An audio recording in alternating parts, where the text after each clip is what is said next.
Directed by Craig Zahler, Bone Tomahawk remains one of the most iconic westerns of all time. Starring Kurt Russell in the lead role, this movie introduced us to a world of horror and cannibalism, which was quite a refreshing approach to the traditional western genre with a touch of shock, horror, and gore. Most of these gory scenes can be credited to the Troglodytes, the overarching antagonists that terrorize locals and resort to gruesome practices to survive in the so-called Valley of the Starving Men. Today, we're going to explore these creatures in great detail and tell you all about their anatomy and practices. Before we get into this explanation, though, we have a very small request. If you like our content, please support us by subscribing to the channel. It's a small click for you, but for us, it means a lot. Thank you. Let's begin.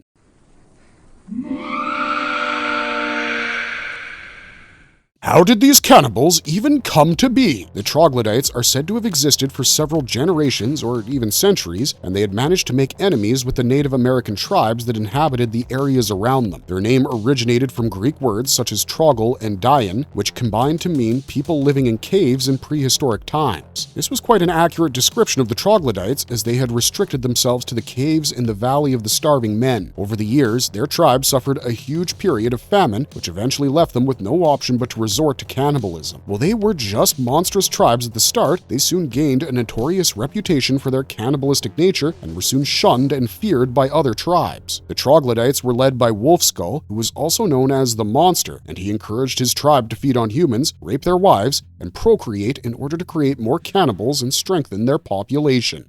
What makes these cannibals so disturbingly unique? While their cannibalistic practices were already quite gruesome to begin with, the Troglodytes took things to a whole new level with rituals surrounding kidnapping, murder, and inhuman treatment of their victims before feeding on them. They were the byproduct of a bestial culture, and they had evolved into disturbing monsters who took great pleasure in torturing others. In fact, they were even known for extending their bloodline by assaulting their wives and even their mothers. Among other things, their screeching was a key feature that made them such terrifying antagonists, and they had a pipe-like whistle fit into their windpipes. Also known as the bone whistle, this piece was crafted out of animal bone, even though some theories suggested that it might result from evolution or mutation. Eventually, it was concluded that the Troglodytes underwent a process of body modification wherein they fit an animal bone into their throats and used it as a whistle to create jarring sounds. While this was quite a bizarre feature, Arthur managed to rip one of the Troglodytes' whistles out and further confirmed the theory that they deliberately implanted these bones in their windpipe. This seemed to be one of their tactics to appear more intimidating, but they need not worry about this as they already came across as disturbing monsters. They resorted to gruesome tactics in order to kill their victims, even if they had the strength to quickly rip apart their bodies. The Troglodytes took sadistic pleasure in tearing their victims apart using slow torture and inhuman measures instead of just using their weapons to get rid of them. These creatures didn't just hunt people for food, but rather they enjoyed violence to such an extent they came up with gory, creative ways to savor these killings. They were also intelligent beings who displayed problem-solving skills, communicated over long distances, and even devised stealthy ways of sneaking up on their targets instead of charging at them in the open.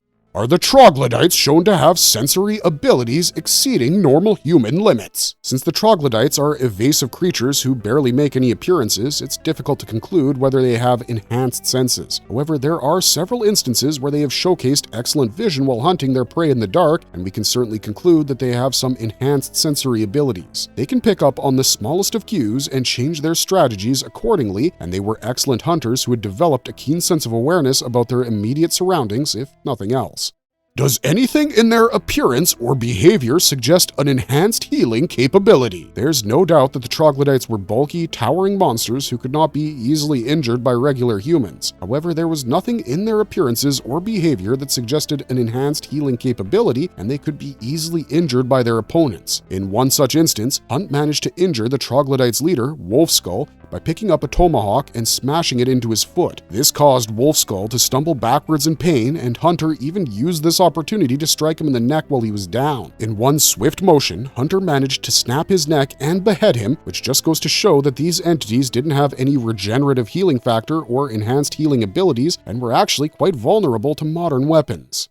Do the Troglodytes exhibit any unusual strength or speed compared to humans? The Troglodytes were unusually strong, but they were also quite skilled at wielding weapons, aiming arrows, and even engaging in one-on-one combat. Their speed and strength combined to make them fearsome villains, and they had struck down many of their opponents even before they had a chance to plead their case. In one such instance, These creatures scalped Nick's head and even ripped him in half in quite an unusual and impressive but rather disturbing display of strength. When Hunt managed to trick some of the troglodytes into drinking poison, Wolfskull was enraged and he teamed up with one of his tribe members to rip his abdomen apart and shove a heated flask inside. Their displays of strength were often paired with shocking but creative displays of violence, and humans didn't stand a chance against this brute force.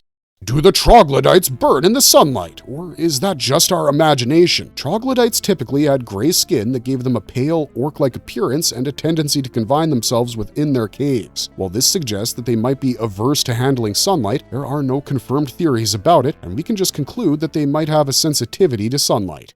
Is their nighttime behavior due to fear or strategy? Troglodytes also tend to hunt at night, but again, this wasn't due to any biological weakness to sunlight. Instead, they chose to attack in the shadows of nighttime purely for tactical reasons, as they preferred to operate under the cover of darkness. One key reason behind this was to ensure that their opponent's guards were down so that they couldn't see the troglodytes coming until it was too late. These cannibals were stealthy predators known for devising the most effective strategies to lure in as many victims as possible. Why did they attack the town of Bright Hope? The troglodytes first made their way to the town of Bright Hope while chasing after two drifters, Purvis and Buddy. When Purvis managed to sneak into the town of Bright Hope, the troglodytes went after him while the town's police, including Deputy Chicory and Sheriff Franklin Hunt, captured Purvis and placed him under arrest. During the troglodytes' attempts to locate Purvis, they ended up killing a stable boy and even kidnapped Samantha and Nick to breed or torture them before feeding on their bodies. During this process, they left behind some of their arrowheads, while a local Native American identified their true nature and reported it to the police. Soon enough, Sheriff Hunt and Deputy Chicory teamed up with Bruder and Arthur to track them down and rescue Nick and Samantha. Despite facing minor setbacks, the team finally reached the Valley of the Starving Men, where they were immediately ambushed by the troglodytes. These cannibals managed to kill Bruder and capture Hunt and Chicory, but the humans also put up a tough fight and took out 3 of the troglodytes. Soon enough, Hunt and Chicory were reunited with Samantha and Nick, who told them all about Purvis's death. The two were horrified to learn how the troglodytes had devoured Purvis's body, while Samantha told them that there were about 9 surviving cannibals so far. It was around this time that the troglodytes decided that Nick was going to be their next meal, and they stripped him naked, scalped him, and finally dissected him before feeding on his mutilated, butchered body. As they tried to come up with a way to defeat the troglodytes, Hunt had some laudanum on him, and he managed to poison a few of the troglodytes by tricking them into drinking it. When they started dropping like flies, Wolfskull was enraged at Hunt for killing so many of his men, and he then ordered the surviving troglodytes to rip open his stomach, as we discussed before. He then proceeded to push a heated opium flask into Hunt's stomach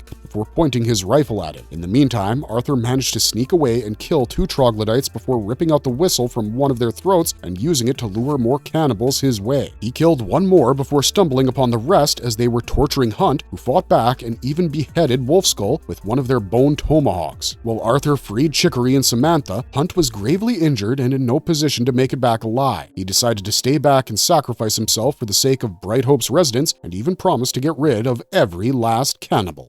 The ending of Bone Tomahawk. As the movie inched closer to the finale, Hunt devised a plan to go into hiding and then attack any incoming troglodytes for as long as he could stay alive. While Arthur and the others headed back out of the caves, they heard 3 distant gunshots and assumed that Hunt had killed the last surviving troglodytes, but this moment was never explicitly shown on screen. Even if he did wipe out the 3 troglodytes, Arthur and the others spotted 2 pregnant troglodytes crawling out of the caves to ensure their survival. It seemed like they had been assaulted in addition to being blinded and having their limbs amputated, and they seemed to be in way too much pain to survive at all. While they had been shunned from their community, it wasn't long before they came to terms with a slow, painful death, and we can conclude that the troglodyte species was finally wiped out. Marvelous verdict! And with that, we've explored the troglodytes' origins as well as their unique anatomical features and brutal tactics. Their cannibalistic nature only made them more terrifying, and the movie had viewers on the edge of their seats until the last scene. While it was a huge feat for Hunt and the others to wipe out the troglodytes, there's no denying that these cannibals put up a tough fight and tortured some of their victims in the most disturbing ways possible. We hope you enjoyed exploring their story arc with us, and please share your thoughts in the comments down below. If you enjoyed the video, don't forget to leave a like and subscribe to us if you haven't already. Otherwise, thanks for watching, stay safe out there, and have a marvelous day.